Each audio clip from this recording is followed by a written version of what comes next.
আগের switch board পেন্টিংটা তোমাদের এত ভালো লাগবে আমি তো বুঝতেই পারিনি। তো যাই হোক, চলে এসছে আবার একটা নতুন সুইচ বোর্ড পেন্টিং নিয়ে। তো এটা আমার ঘরের লাস্ট সুইচ বোর্ড, এটা করলে আমার ঘরে দুটো সুইচ বোর্ড করা কমপ্লিট হয়ে যাবে। তো চলো তাহলে শুরু করা যাক। আমার গাছপালা ভালো লাগে, তাই জন্য আমি এখানকার থিম রেখেছি গাছপালা দিয়ে সাজাবো পুরো ঘরটাকে না, আসলে সুইচ বোর্ডের আশেপাশটাকে। এই যে কারেন্টের লাইনের উপরে কেসিংটা দেখতে পাচ্ছ, ভাবছো কেন ওটা উপর দিয়ে গেছে, আসলে ওই লাইনটা পর থেকে করা হয়েছিল, তাই জন্য পর থেকে কেসিং করা হয়েছে আর কি। তোমাদের মতো আমারও এই কেসিংটা এই জায়গাটায় দেখতে একদমই ভালো লাগছিল না। তো আমি চিন্তা ভাবনা করে দেখলাম যে আমি যখন এখানে সুইচ বোর্ড পেন্টিং এ করছি, তো ওটার থিমটা এমনই একটা থিম রাখা যাক যার ফলে কেসিংটা থিমের মধ্যেকারই অংশ বলে মনে হয়। তো আমি ভেবেচিন্তে এই আইডিয়াটাই বের করলাম যে ওখান থেকে কয়েকটা গাছ ঝুলিয়ে দেওয়া যাক, তাহলে ওটা থিমের মধ্যেকারই অংশ বলে মনে হবে খানিকটা। আমার এই আইডিয়াটা তোমাদের কেমন লাগলো জানাতে ভুলো না কিন্তু। তো এই আঁকাটাও আমি আমার মন থেকে এঁকেছি, তবে এমন নয় যে আমি কোথাও থেকে আইডিয়া নিইনি, পুরোটাই মন থেকে এঁকেছি। আঁকাটা আমার নিজের হলেও আমি আইডিয়াটা পিন্টারেস্ট থেকেই পেয়েছি।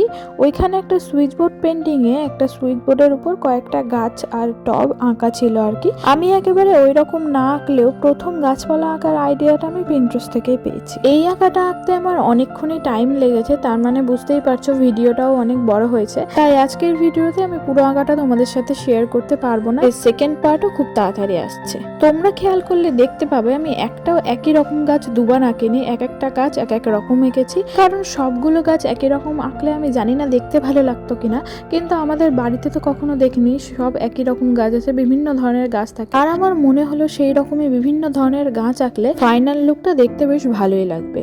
প্রথম গাছটা রং করার সময় আমি একটা জিনিস ভুল করেছিলাম, টপটা আগে না করে।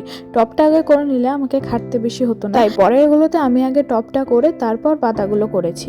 আর লাস্টের গাছটার পুরো ভিডিওটাও আমি তোমাদের সাথে শেয়ার করতে পারলাম না, তার জন্য আমি খুবই দুঃখিত। আমারও খুব খারাপ লাগছিল, কারণ ভিডিওটা হতে হতে কখন স্টোরেজ ফুল হয়ে যাওয়ার কারণে বন্ধ হয়ে যায় সেটা আমি বুঝতেই পারিনি। তো আমার আঁকা কমপ্লিট হয়ে যাওয়ার পর আমি দেখতে গিয়ে দেখি ভিডিওটা পুরোটা হয়নি। তো এখানে দেখো এগুলো যেহেতু হ্যাঙ্গিং প্ল্যান্ট, তাই আমি এর দড়িগুলোও ভালো মতো করে নিলাম। তো আজকের ভিডিওটা এখানেই শেষ করছি, পরের পার্টে নিয়ে আসছি সম্পূর্ণ লুকটা। তো এই দেখো এই তিনটা কাজ কমপ্লিট হয়েছে, তাই তোমাদের কাছ থেকেও একদম ভালো মতো দেখিয়ে দিচ্ছি।